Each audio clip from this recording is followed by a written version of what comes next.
Hello and welcome to Oddball Book Reviews. I'm LW Greenwood, and today I'd like to go over the fourth bobiverse book, which is called Heaven's River. It's I've already gone over the first three in a single video. If you'd like to check that out. So as far as Heaven's River, it's actually the fourth installment of the bobiverse book, and in this one uh, the main character Bob is decided to go out into the universe essentially by himself. And one thing that was always a mystery was where the heck Bender went.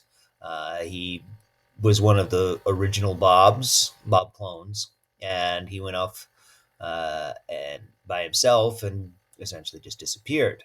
So Bob goes after him slowly, trying to look around to see if there's anything out there to see.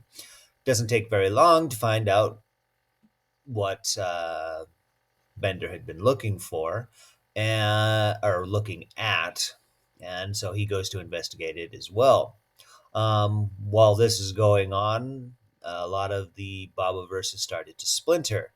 Essentially, they call it replicative drift, and more of the Bobs are just becoming extremely different, especially one called Starfleet, which believes very heavily in the Prime Directive, which is, do no harm, don't interact with species that are uh, so far below your technological level, which would even include humans, and they just don't want anybody interfering, which the Bobs have pretty heavily done, though it's not something Bob himself believes in, or most Bobs.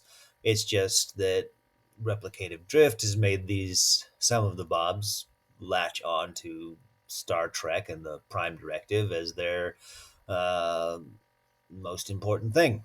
Anyway, they Bob eventually does make it to this planet where he finds uh, a Topopolis, I believe it was called, which is a gigantic tube where the inside of it is livable, and it spins to create gravity, and inside of it is four long rivers, which is why it's called Heaven's River, and the people inside of it are otter-like creatures that live in the water, and the river is their perfect paradise. Anyway, they still have to find Bender. They go break into this place, and then they start exploring it in android type bodies that are called Mannies. And um, anyway, a bunch of stuff happens. Starfleet attacks and takes out a bunch of stuff, which leaves Bob essentially by himself. All kinds of stuff happens. As far as the story is concerned, it's actually much more straightforward than the first three Bible-verse, because essentially you do have one thing going on. It's all about this Heaven's River. There is a separate thing with the Starfleet, giving it kind of two plot lines, but they do kind of intersect, and it makes for a very um, concise story. It does get a bit old in the other one, where you're constantly on different people and you're not exactly sure which storyline you're on at any given point if you're not paying attention, I guess.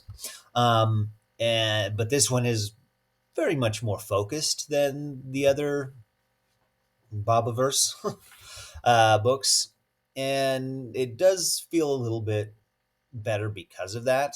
Like I say, a little bit more focused.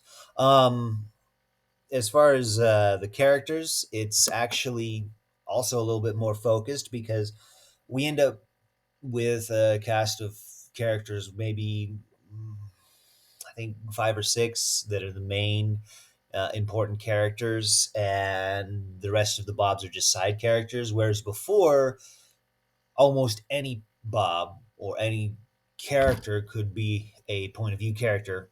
Actually, I think it's only the Bobs that are ever point of view characters.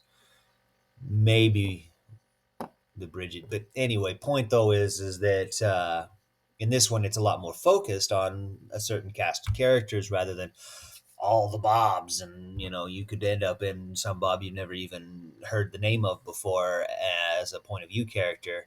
This one is much more focused, and it does actually make for a better story, I would say.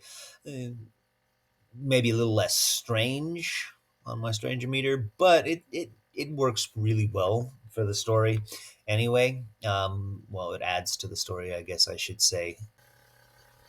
I don't really have that much to say about the writing style that I didn't already say in the last one.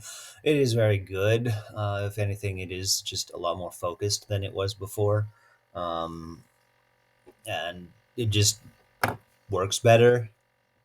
Uh, like I said, I did like the other one, and it's different storylines. It's like 12-lane highway type thing, whereas this one is, yeah, at best maybe a 2-lane highway. And as I say, it works better as a storytelling thing, but it takes away from its strangeness. But and that being said, I still like it.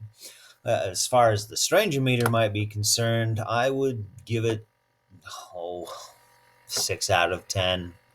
And that's because it's still the bobiverse and it's still very interesting with all the different clones, but because it's focused, it does actually take away a little bit. But I still like its strangeness. um as far as overall, I would still give it a 9 out of 10. It's a very well done story. If anything, it helps to be focused. And as far as like the aliens, the Quinlans is what they're called, I really enjoyed them. And the Topopolis was very interesting, and it actually makes me excited for future installments of Bobiverse because I want to see more creatures and more situations that these alien species might find themselves in, and I really enjoyed it. So obviously, I would recommend, especially considering that I do still believe that it's one of the best sci-fi books out there. So definitely go ahead and give it a read. Well, thank you for watching. I'm LW Greenwood, author of Embers in the Wind. If you would check that out, it'd be make me very happy. And stay odd, people.